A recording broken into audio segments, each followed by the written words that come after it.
Assembly ఎన్నికల్లో ఖమ్మం జిల్లాలో Congress clean sweep చేస్తామనుకున్నప్పటికీ అది సాధ్యం కాలేదు. కానీ ఇప్పుడు లోక్సభ ఎన్నికల ముందు అది ఫలించింది.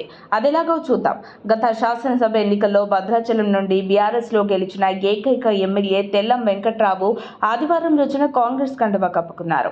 అయితే గత ఎన్నికల్లో ఖమ్మంలో 10 అసెంబ్లీ స్థానాలకు గాను కాంగ్రెస్ 8, సిపిఐ 1, బీఆర్ఎస్ 1 సీటును గెలుచుకున్నాయి.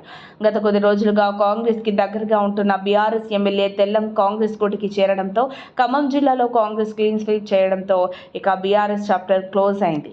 అసెంబ్లీ ఎన్నికల ఫలితాల నుంచి బీఆర్ఎస్ కార్యక్రమాలకు దూరంగానే ఉంటూనే అధికార కాంగ్రెస్ సమావేశాలు, సభలకు హాజరవుతూ వచ్చారు గులాబీ పార్టీ ఎమ్మెల్యే తెల్లం వెంకట్రావు. అయితే ఆదివారం సీఎం రేవంత్ రెడ్డి సమక్షంలో మంత్రి పొంగులేటి పార్టీ కండువా కప్పి ఆయనను పార్టీలోకి ఆహ్వానించారు. దీంతో ఖమ్మం జిల్లాలో కాంగ్రెస్ క్లీన్ స్వీప్ చేసింది.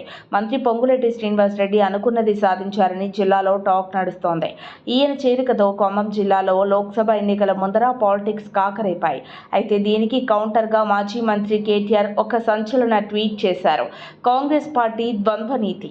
కాంగ్రెస్ మేనిఫెస్టోలో రాజ్యాంగ పరిరక్షణ అనే చాప్టర్ 13వ పాయింట్లో ఎమ్మెల్యేలు, ఎంపీలు ఒక పార్టీలో గెలిచి ఇంకో పార్టీకి వెళితే వెంటనే డిస్క్వాలిఫై అయ్యేలా చట్ట సవరణ చేస్తామని చెబుతున్న కాంగ్రెస్, తెలంగాణ మాత్రం బీఆర్ఎస్ పార్టీ ఎమ్మెల్యేకి ఏకంగా కాంగ్రెస్ పార్టీ ఎంపీ టికెట్ కేటాయించింది. బీఆర్ఎస్ ఎమ్మెల్యేలకి కాంగ్రెస్ పార్టీ కండువా కప్పి కాంగ్రెస్లో చేర్పించుకుంటుంది. గెలిచేంత వరకు ఒక మాట, గెలిచాక ఇంకో మాట. ఇదే కాంగ్రెస్ రీతి, నీతి. బీజేపీకి కాంగ్రెస్కి తేడా ఏంటో అంటూ కేటీఆర్ చేసిన ట్వీట్ సోషల్ మీడియాలో వైరల్గా మారింది.